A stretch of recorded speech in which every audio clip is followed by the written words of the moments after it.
मध्य प्रदेश सरकार ने प्रदेश के कर्मचारी अधिकारियों के प्रमोशन के लिए बड़ा फैसला लिया। फैसले को कैबिनेट की मंजूरी भी मिल गई। सरकार ने प्रमोशन के लिए एक फॉर्मूला तैयार किया है। इस फॉर्मूले के बाद अब प्रदेश के अधिकारी कर्मचारियों के प्रमोशन का रास्ता साफ हो गया। पिछले 9 सालों से प्रमोशन में आरक्षण का मामला सुप्रीम कोर्ट में लंबित था, जिससे प्रमोशन पर अघोषित रोक लगी हुई थी।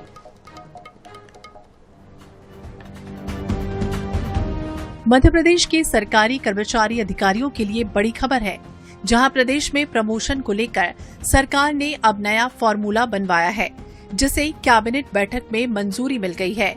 सरकार के इस फैसले से 9 सालों से प्रमोशन की राह देख रहे कर्मचारियों को प्रमोशन मिलेगा। सरकार ने जो नया फॉर्मूला तैयार किया है, उसके अनुसार खाली पड़े पदों को वर्गों में बांटने के बाद जितने पद बचेंगे उन्हें एससी, एसटी और अनारक्षित हिस्सों में बांटा जाएगा।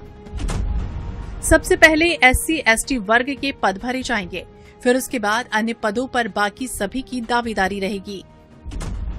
इस फॉर्मूले में 2 तरह से लिस्ट बनाई जाएगी। पहले में क्लास 1 अधिकारी के लिए लिस्ट मेरिट और सीनियरिटी दोनों के आधार पर तैयार की जाएगी। वहीं दूसरी लिस्ट में क्लास 2 और नीचे के पदों के लिए लिस्ट सीनियरिटी के आधार पर तैयार की जाएगी। कर्मचारियों की सेवा के 2 साल में कम से कम एक एसीआर रिपोर्ट आउटस्टैंडिंग होनी चाहिए।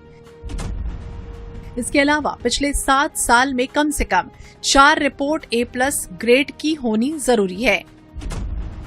अगर किसी कर्मचारी की गलती से रिपोर्ट बनी ही नहीं तो उसे प्रमोशन का लाभ नहीं मिलेगा। फॉर्मूले से आरक्षित और अनारक्षित दोनों वर्गों को बराबर मौका मिलेगा। प्रदेश में हर साल सितंबर से नवंबर महीने के बीच प्रमोशन की प्रक्रिया डीपीसी की जाएगी। 31 दिसंबर की स्थिति के आधार पर तय होगा कि कौन कौन योग्य है। 1 जनवरी से पद भरने शुरू हो जाएंगे। इसकी प्रक्रिया के बारे में जितने पद होंगे उसके 2 गुना उम्मीदवार बुलाए जाएंगे और 4 लोग अतिरिक्त शामिल होंगे, यानी 6 पदों के लिए 16 लोगों में से चयन किया जाएगा। दरअसल मध्य प्रदेश में लोक सेवा पदोन्नति 2002 में अनुसूचित जाति और जनजाति वर्ग के कर्मचारी अधिकारियों को प्रमोशन में आरक्षण का प्रावधान किया गया था। इसके बाद 2016 में जबलपुर हाई कोर्ट ने लोक सेवा पदोन्नति 2002 को निरस्त करने का आदेश दे दिया है। इसके बाद मामला सुप्रीम कोर्ट पहुंचा। सुप्रीम कोर्ट में सरकार जवाब देने से बचती रही है। सुप्रीम कोर्ट में सपाक्स, अजाक्स और सरकार तीनों की ओर से याचिका दायर की गई। 2016 से सुप्रीम कोर्ट ने याचिकाओं के अंतिम आदेश तक यथास्थिति बनाए रखने के निर्देश दिए।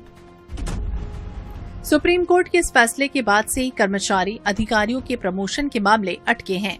2016 की स्थिति में मध्य प्रदेश में 4,72,314 अधिकारी कर्मचारी थे। सुप्रीम कोर्ट में मामला लंबित होने के कारण 2024 तक 1 लाख से ज्यादा कर्मचारी रिटायर्ड हो चुके हैं। इन कर्मचारियों में से करीब 40 से 50% कर्मचारियों को प्रमोशन का लाभ नहीं मिल पाया। अब सरकार ने नए फॉर्मूले के तहत फिर से प्रमोशन का रास्ता निकाला है, जिससे कर्मचारियों में उम्मीद की किरण जागी है।